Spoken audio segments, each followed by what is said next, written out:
Oi pessoal, tudo bem? Meu nome é Bruno, eu sou técnico em automação, atualmente permacultor e bioconstrutor. Estou aqui para falar com vocês um pouquinho sobre a bioconstrução e o que é a bioconstrução, né? Para a gente entender um pouquinho do que é bioconstrução, a gente precisa retroceder um pouquinho na história humana e ir lá no passado, lembrar-se de quando o ser humano saiu da vida de nômade, né, para uma vida mais estabelecida ou fixada em um local através da agricultura. Quando ele entrou em contato com a agricultura e descobriu que ele podia produzir seu próprio alimento no local sem precisar buscar recursos em outros lugares, ele precisava então estabelecer um local fixo para o seu assentamento, para sua casa, para sua família. Naquele momento então ele precisava de alguma forma de abrigo, né? Então, a partir daquele momento o ser humano buscou técnicas e meios de construir o seu próprio abrigo das intempéries do ambiente, ou seja, chuva, vento, sol, né, e outras intempéries que poderiam suceder sobre a sua família. Com isso, ele encontrou no meio ambiente, né, ao redor dele, encontrava principalmente madeira, terra e pedra, né? Então a terra ali, esses materiais disponíveis no local, era o que ele tinha à disposição naqueles anos, né? Imagina que não havia tecnologia, óbvio, né? E então precisava-se de maneiras diferentes, maneiras arcaicas realmente para construir seu abrigo. E a partir dali ele usou a inspiração vinda da natureza, em primeiro lugar, né? A natureza trouxe essa inspiração para o ser humano. E a gente vê isso nas pirâmides, que são basicamente baseadas nas montanhas, né? O mesmo formato das montanhas, dos picos que a gente vê aí pelo mundo afora. Também tem aí o exemplo aqui no Brasil, João de Barro, né? Construindo aí a sua casinha. O domo do Panteão Romano é baseado realmente nessa arquitetura aí dos animais, né? Entre outros aí existem inúmeras formas naturais de bioconstrução que o ser humano usou como inspiração para poder replicar isso e construir o seu próprio abrigo, né? O objetivo das construções não mudou desde então, porque o objetivo principal era proteger-se das intempéries. Então, desde que o mundo é mundo, desde que o ser humano está aí na caminhada, ele quer ter um lugar tranquilo para ficar, para poder dormir, para se alimentar, para se higienizar e etc, né? Então, esse objetivo sempre se manteve a mesma coisa, né? O avanço tecnológico aí, apesar, né, de toda essa revolução industrial, de tudo que a modernidade trouxe para a gente, ela se tornou muito mais quantitativa do que qualitativa, ou seja, pensa-se mais na quantidade de residências que precisam ser colocadas no meio ambiente do que na qualidade dessas residências, né? Como elas são colocadas, o porquê delas serem colocadas, onde estão sendo colocadas, são questões que não são levantadas até hoje na maioria dos cursos, né? Até mesmo de arquitetura, engenharia, etc. São questões que não são levadas em consideração. Isso deixa muito a desejar e causa essa superpopulação, ou digamos assim, esse crescimento desenfreado das moradias, né, dos seres humanos.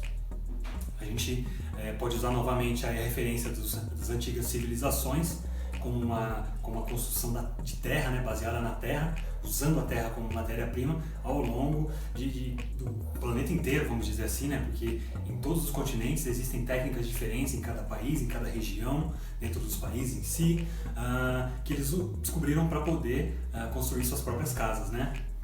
E no Brasil não é diferente. No Brasil a gente teve aí uma influência bem bacana. A gente ainda tem hoje em dia, né, se a gente souber procurar, dos indígenas, né, as suas formas de construção, os quilombolas, né, não tem como fugir dessa herança cultural, também dos portugueses, que apesar de tudo aí, a gente sabe das questões, eles também nos trouxeram um pouquinho aí dessa influência na bioconstrução, né, na construção com matéria local, com matéria orgânica, matéria proveniente da própria natureza, né. Continuando a contextualização da bioconstrução, ela se baseia em princípios éticos da permacultura, né, que é essa cultura de permanência, para que o ser humano sobreviva no planeta e o planeta sobreviva, favorecendo o ser humano e o ambiente em si mutuamente, né? A permacultura é bem ampla, bem abrangente, é bem legal, mas assim, a gente se baseia basicamente nos princípios éticos que são o cuidado com o planeta, o cuidado com as pessoas e uma partilha justa. Então, se a gente está cuidando do planeta, a gente está cuidando automaticamente das pessoas e partilhando o conhecimento, os frutos do que a gente colhe, né, e as técnicas e tecnologias. Então, nesse caso, a bioconstrução faz uso desse conhecimento e, digamos assim, divulga ele e leva ele também para que todas as pessoas tenham acesso a essas informações, né? Então, um projeto de bioconstrução, ele se baseia na análise do ambiente, na análise de onde eu quero inserir a minha residência, a minha casa, o meu empreendimento, e tudo que está contextualizado ao redor, ou seja, a posição do sol, a posição dos ventos, a água que flui no terreno. Então, assim, não é simplesmente colocar porque ali é bonito, mas por que eu vou colocar ali? Ali realmente faz sentido? Se fizer, a gente coloca. Se não fizer, a gente procura um lugar melhor, né? Adequa o projeto em si. Então, basicamente, o projeto ele tem que ser baseado pensando nisso, pensando no ambiente onde eu estou inserindo a minha proposta e também a utilização desse local. Vai ser uma residência, vai ser um empreendimento, qual é o impacto que isso vai gerar, qual é a minha percepção, né? A minha percepção sobre a minha utilização do terreno, né? E o que eu pretendo tirar e devolver para esse terreno, né? Então, assim, eu vou ler até aqui para vocês, para a gente concluir basicamente essa introdução, o que é bioconstrução. É a construção de ambientes sustentáveis que durem por si só, né, sem precisar de insumo do lado de fora, vindo de fora, por meio de uso de materiais de baixo impacto ambiental, ou seja, a gente vai usar aquilo que já está disponível, buscando, na verdade, alterar o mínimo possível do ambiente ao redor, né? A gente vai alterar, mas de uma maneira mais pacífica, mais harmoniosa, o máximo possível. E a adequação dessa arquitetura ao clima local. Não adianta eu querer construir uma casa de praia numa montanha, ou um chalé de montanha numa praia. Não faz sentido nenhum. A gente vai gastar um dinheiro, vai conseguir construir, mas não vai fazer sentido, porque no final das contas a gente vai colher os frutos disso, sejam bons ou sejam ruins. E o tratamento dos resíduos, justamente. Qual é a minha utilização do terreno, qual é o impacto que eu vou estar gerando, descartando o meu esgoto, minha água cinza, o meu esgoto de banheiro, a água do chuveiro, a água que eu lavo, a minha calçada para onde vai, né? Digamos assim, a energia que eu preciso para me manter ou manter as ações, as atividades dentro da minha casa. Então, basicamente, a bioconstrução tem toda essa característica mais holística, que olha o todo, não olha somente um ponto. Falamos aí do porquê da bioconstrução, o que ela é, né? Como ela funciona. Agora a gente vai ver um pouquinho das técnicas, né? Que a gente vai usar para poder fazer a nossa construção. Uma delas é o adobe, uma técnica bem antiga que é basicamente um tijolo de barro e palha. A gente vai selecionar uma terra adequada, né? Uma porcentagem bacana de areia e argila para a massa não trincar quando o tijolo secar, e a partir daí a gente vai assentar esses tijolos sobre uma superfície, uma fundação, na verdade, né? Uma fundação bem feita, como toda a técnica que a gente vai estar usando aí na bioconstrução e toda a técnica de construção, a gente precisa ter uma boa fundação aí para distribuir esse peso da casa para o solo. Então, o adobe é um tijolo de barro com palha. Essa palha funciona como uma armação dentro do tijolo para ele não trincar. Agora a gente vai para uma evolução do adobe, que é o super adobe, que nada mais é do que literalmente terra sacada, ou seja, terra dentro do saco. A gente vai colocar uma camada sobre a outra, apiloar ela, compactá-la, para que aí a gente ganhe essa resistência e a parede seja autoportante, ou seja, ela suporta o próprio peso. Bem bacana isso, porque eu consigo colocar um telhado diretamente sobre o super adobe sem precisar de vigas ou pilares, né? Então nem cinta eu preciso ali. Então é diretamente colocado sobre a estrutura. Ele é bem bacana, bem versátil, mas a única fragilidade e atenção que a gente tem que ter são nas extremidades, né? Na verdade, a gente tem que fazer um intertravamento bem bacana ali para que a estrutura não ceda nas suas extremidades. Já o hiperadobe foi uma variação aí criada aqui no Brasil nos anos 2000 mais ou menos. Ele se diferencia porque ele não usa o mesmo material para os sacos, né? Ele não usa o polipropileno, porque o polipropileno geralmente tem que ser queimado para poder fazer um reboco bem legal sobre a superfície. No entanto, já no hiperadobe eles são usados geralmente um material chamado Hachel, é uma tela um pouquinho mais resistente e mais aderente também, então não preciso queimá-la, ela serve como preparo já para o próprio reboco, né? E eu não utilizo os arames farpados entre as camadas, né? E de uma certa forma ele tem a mesma concepção do super adobe, ok? Agora a gente vai para o cobre. O que é o cobre? Nada mais é do que literalmente bolas de barro. A gente vai construir uma bola de barro com a mesma composição de areia e argila que a gente já teve nas outras concepções, por exemplo no adobe. Essa palha também que vai estar misturada ali na composição serve também como aglutinante e como armação. E além disso, o cobre ele tem essa versatilidade de ser moldável, ou seja, eu posso construir uma parede e ao mesmo tempo nessa parede incorporar elementos por exemplo, de interior, eu quero dizer uma pia, um banco, né, um armário, eu posso realmente já conseguir a estrutura disso tudo com o cobre, porque ele é maleável, né, é realmente moldável. O único limite é a imaginação.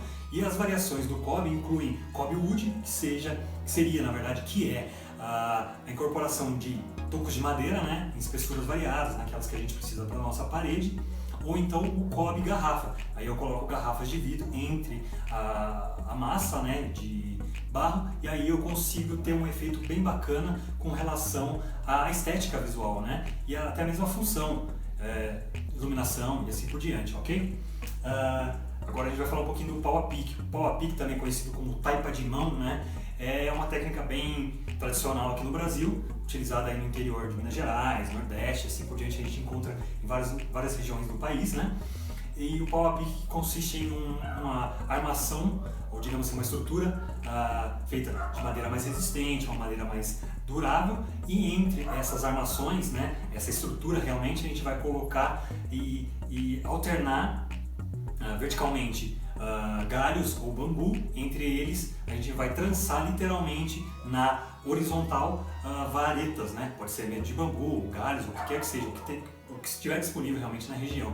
E a partir daí que a gente montou nossa estrutura, ela está bem rígida, bem fixa, a gente vai começar a colocar o barro, a literalmente assentar esse barro, né?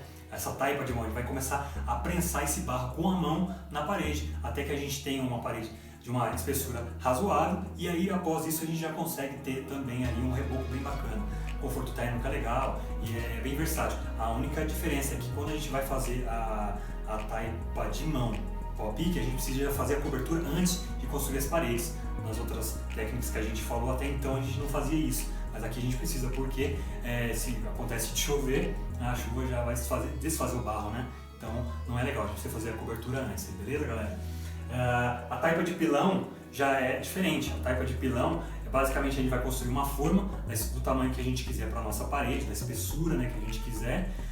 Essa forma ela digamos assim, maleável, a gente consegue colocar ela em posições diferentes, ou seja, eu começo a minha parede, encho ela de terra naquela forma, vou apiloando aquilo, amassando, compactando aquela terra, e aí eu vou subindo essa forma para cima, até a altura que eu desejar ali da minha parede. Consequentemente eu vou deslocando ela na minha construção, beleza? Não é nada difícil também, não é coisa de outro mundo. Para a gente finalizar, temos também os faros de palha. São literalmente estruturas feitas ali para resistir ao tempo, mas no meio dessas paredes a gente vai colocar literalmente os fardos de palha. São essa palha enrolada, né? Pode ser uma caixa mesmo, parecendo uma caixa, e ali a gente vai colocar dentro das paredes. Aí por cima dessa palha a gente vem com um reboco de barro, reboco de terra, né? Até um pouco de cimento se a gente precisar, aí dependendo das condições climáticas. Para a gente concluir a ideia aí de técnicas, todas essas técnicas elas têm o conforto térmico, né? Elas trabalham com conforto térmico, então assim, as paredes são bem espessas, isso garante uma respiração da parede, ela literalmente respira, ou seja, durante o dia que está calor, ela respira e esfria.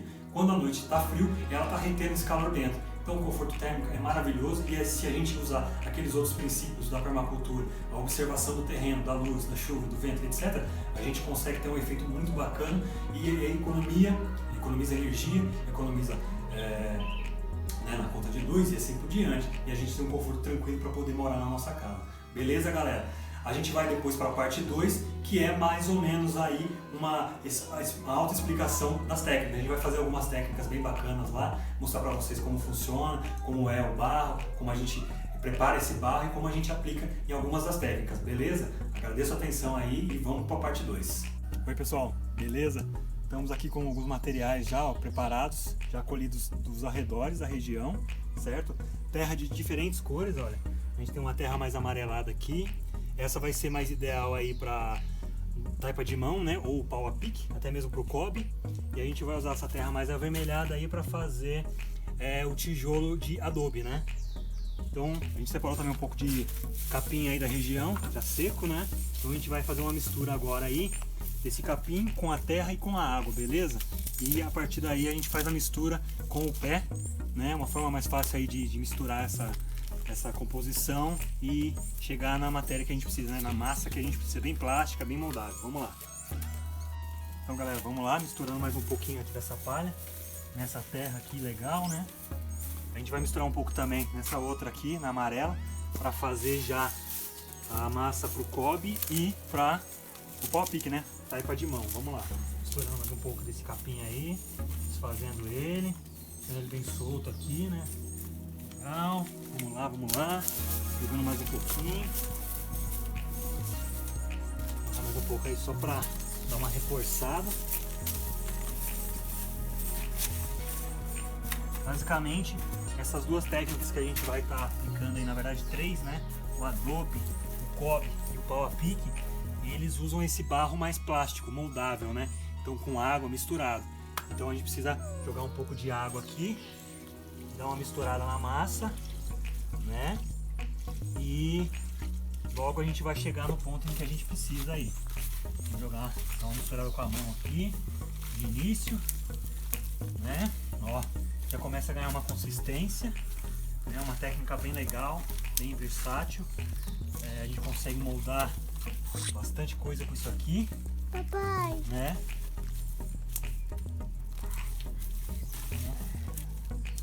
Vamos lá, ó, preparando mais um pouco do barro aqui. Eu vou jogar mais um pouco de água nessa mistura e a gente vai dar uma macerada agora bem legal aqui, certo? Vou jogar mais um pouco pra cá, terra.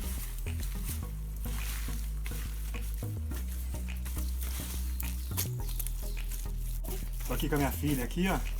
Legal que é uma atividade bem bacana, a gente pode interagir com a criança, com a família toda, com a comunidade, né? E vamos amassando o barro, ó. A gente tem que amassar bem esse barro para misturar legal o capim com a terra.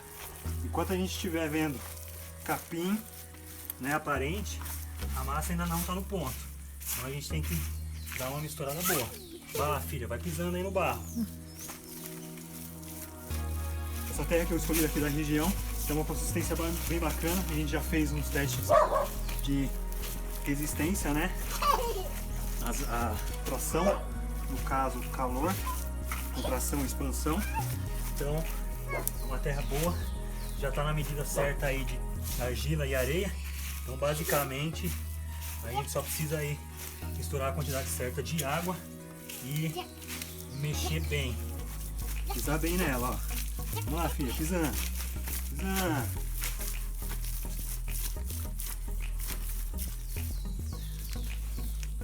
Agora aqui a gente faz um esqueminha bem legal. Puxa essa lona aqui um pouco. Cuidado, cuidado. E faz um rocambole de carne aqui, ó. De terra, né, claro. Vamos lá, ó. Pisando. Acertando. Vamos. Dançando aí em cima da terra, vai. Vai, vai. Vou pegar mais um pouquinho de água e espalhar. Pouca água só. Colocando um pouquinho. Misturar aqui, ó. Puxando. Aqui precisa de um pouco mais de água. Pouca coisa. A gente não pode abusar muito da água para não ter exagero, né? A gente vai ter que compensar com mais terra. Então vamos lá, pisando. Pisando. Basicamente, galera, depois a gente pisar bastante aqui, chegamos numa consistência legal aí o material, que é mais ou menos isso aqui, ó. A gente faz uma bola de lama, joga de uma altura de mais ou menos 1,5 m no chão. Se ela esfarelar, a massa ainda está bem seca. Agora, se ela não despedaçar, ela já está num ponto bem bacana. Ela tem que estar bem plástica, bem modelável, né? Ó. A gente pode fazer um teste também com os dedos, ó. Ficar marquinho do dedo, sem grudar tanto na mão.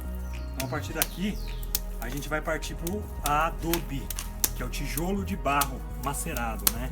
Esse tijolo de barro é amassado. Vamos lá, a gente vai pegar uma forma que tá aqui, ó. Essa forma a gente fez numa medida mais ou menos padrão aí, de 40 por 20, com uma altura de 15 centímetros. Então a gente vai agora, nesse momento, encher essa forma, jogando basicamente. Vamos colocar pra cá, né? Fica mais fácil da gente ver. Quanto mais força a gente jogar a massa dentro da forma, mais resistência o material vai ganhar, né? Mais resistência o tijolo vai ter depois que ele secar. E ele vai ter que secar naturalmente ao sol, certo? Então vamos lá, a gente vai jogando. Vai jogando. Agora eu vou ter mais força pra isso, papai. Vamos lá, ó. Aqui dentro da forma, filho. Aqui, ó. Jogando lá dentro, vai. Pegando esse barro aí. Vou até no meu rosto, ó. come barro já, gente. Vamos lá, ó. Jogando aqui. Vamos lá. A gente joga bem ele mesmo. Agora que foi na minha boca. Cuidado pra não comer o barro. Galera, depois de toda aquela brincadeira de amassar o barro aí, né? Com o capim e a água, né? A gente já preencheu a forma e a gente vai só passar uma réguinha aqui para deixar o tijolo de adobe mais ou menos na medida que a gente quer, né? Na espessura que a gente quer, que a gente precisa. Aí se a massa tiver algum lugar mais vazio, a gente continua jogando essa massa para preencher. Basicamente, agora é deixar o tijolo secar ao tempo e a partir daí ele vai ficar pronto sozinho. A gente passou aí na madeira um pouco de água, né? Deixa ela um pouquinho úmida para o barro não grudar completamente na madeira na hora de tirar. Beleza, gente? Esse é o adobe. Agora a gente vai partir para amassar o barro por cobre. São as bolas de barro, né? Realmente boletas de barro mesmo que a gente vai moldando. E a massa por pau a pique ou a taipa de mão. Vamos lá. A mesma mistura, né, de terra com palha. E a gente vai jogar um pouquinho de água aqui e fazer essa mistureba. Vamos lá. Devagarinho a gente vai começando aqui a pisar. Chegamos aí no final do processo de fazer a massa, né? E aí, filha, vamos fazer uma bola de barro? Cada um faz uma bola de barro, né? A gente pega aí um pouco da massa, né? Depois de estar bem misturada aí com o capim, a gente faz uma bola bacana. Não vou pegar ela tão grande assim não. Pera aí, deixa eu... Aí, boa. A gente faz uma bolinha legal de barro. Testa essa consistência, né? Não tá tão grudento assim, não tá mole demais, tá bem moldável, né? A gente consegue fazer formas com ela, ó. Então aqui a gente já consegue ganhar uma elasticidade legal, né? E a gente faz o teste da bola, né? Na altura, e a gente joga ela nessa altura para ver como ela se comporta. Maravilha! Ela parece literalmente um cocô de vaca. Então ela tá no ponto exato para aplicação. Pessoal, agora a gente vai mostrar aqui a aplicação dessa massa na famosa parede de pau a pique, né? Parede de terra aí, tá? A gente vai pegar essa massa já bem macerada, como a gente fez lá atrás, e vai aplicá-la literalmente na parede. Ou seja, aqui a gente está simulando uma parede com uma base, né? Digamos assim, uma cinta de concreto, né? De fundação ali, para poder não passar essa umidade do chão para a parede, né? Então a partir de agora a gente começa a aplicar direto no bambu, né? Na parede. Vamos lá, filho. A gente vai empurrando e apertando, ó. Eu vou começar aqui assim. É de baixo para cima. É de baixo para cima. Isso. A parede se constrói de baixo para cima. A gente vai empurrando mesmo a massa e apertando ela no bambu, certo? Aí, ó. E vai tramando ela aí, ó. Isso, legal. Lá embaixo também, ó. Perto da pedra. Isso. Muito bom. Apertando. Não, a gente coloca só de um lado. Depois a gente coloca do outro. Certo? Ó, bastante barro aí. A gente tá subindo com a parede aí, ó. Uma pessoa fica do lado de lá e uma pessoa fica do lado de cá, né? Dos dois lados da parede tem que ter alguém. E enquanto eu empurro daqui, alguém tem que empurrar de lá para a massa se encontrar nessa trama de bambu. A partir daí a gente vai preenchendo todo o vão até chegar aqui em cima. Fechou aqui, depois disso a gente vem com o acabamento que é o reboco. Também pode ser feito de terra. Beleza? Basicamente esse é o processo. Não tem muito segredo, é simples, é acessível, todo mundo pode fazer. Beleza? Valeu, galera. Até mais. Uma técnica que agora é o cobre. O cobre é literalmente traduzido aí do inglês maçaroca, mas nesse caso a gente pode usar ele como bola de barro, né? Realmente a gente vai pegar aquela massa que a gente até usou no pau a pique também, a mesma consistência, e a gente vai aplicar essa bola de terra direto sobre uma superfície já preparada. No caso é como se a gente tivesse aqui o início de uma parede, aquela cinta que a gente faz de concreto para retirar essa umidade do solo, né, para não chegar na parede. E com essa bola de barro a gente vai literalmente construir a nossa parede. Mas para ela ganhar uma consistência melhor e uma aderência melhor, a gente tem que jogar ela com uma certa força, não é somente colocar ela e apertar, né? É jogar mesmo. A gente joga ela e vem fazendo mais bolas de barro, né? Uma bola de barro depois da outra, uma sobre a outra, e a gente vai construindo as camadas. É basicamente isso aqui mesmo. Jogando mesmo, uma pertinho da outra, para dar essa camada, e a gente vai construindo uma sobre a outra. Galera, A gente fez aqui uma demonstração bem simples, de mais ou menos 2 camadinhas aí de cobre, né, de bolas de barro. E no caso aqui a gente teria que subir idealmente uns 50 centímetros mais ou menos para essa parede ganhar uma secagem. A partir daí a gente começa a fazer a segunda camada, subindo mais ou menos de 50 centímetros aí, e tomando cuidado aí para a gente ir ganhando uma espessura legal nessa parede para que ela não caia, né, futuramente. Existem variações aí do cobre, como o cobre wood, cobre garrafa, né, que a gente usa garrafas de vidro. O cobre wood é literalmente madeira, né, colocada entre as bolas, então a gente ganha aí uma estética bem legal, bem bacana. E o cobre é isso, é basicamente bolas de barro para fazer uma bela parede. E aí a gente consegue modelar essa parede do jeito que a gente quiser, já criar uma prateleira junto, alguma coisa aí, já algum móvel, né, que a gente já tenha uma ideia legal aí, um banco, um balcão dentro da nossa cozinha, dentro da nossa casa, beleza, galera? A gente vai para uma última técnica aí.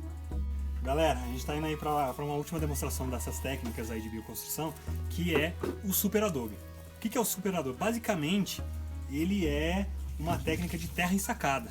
Foi criada aí pelo iraniano Nader Khalili, né, nos anos 80, ganhou sua notoriedade. E é basicamente um saco realmente aí de uma bobina de polipropileno que a gente vai encher de terra, né?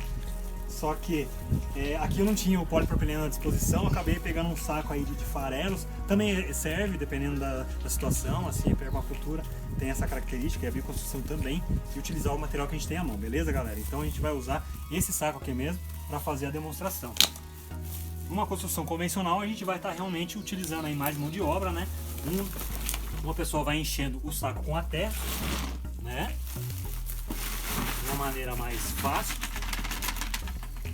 Essa terra já sendo colocada no saco, a gente vai realmente desenhar a forma da parede que a gente quer, né?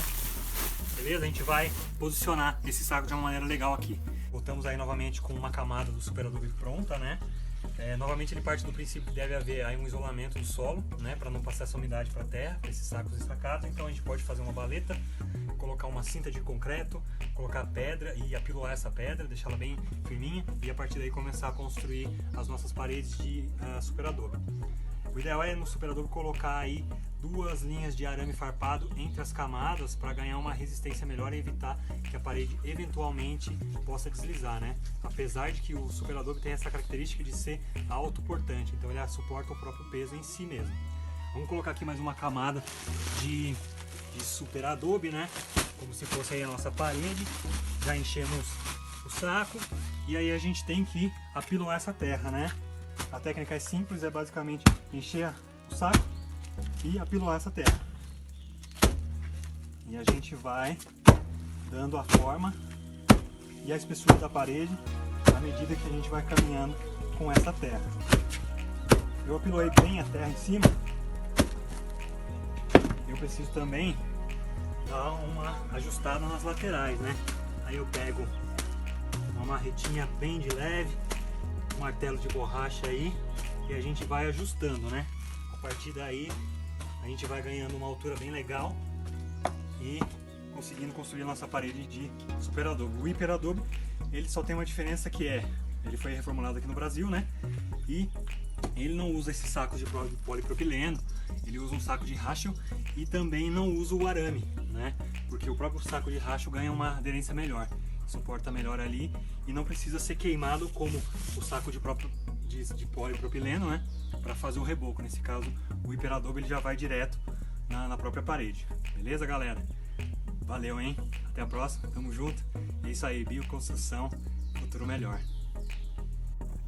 Ok, pessoal, agradeço pela oportunidade aí de mostrar para vocês um pouquinho dessas técnicas, né? Um pouquinho da bioconstrução. Resta agora a gente colocar isso aí em prática, na nossa vida, no nosso dia a dia e ganhar essa consciência aí por um mundo melhor, ok? Agradeço a atenção, até a próxima, valeu!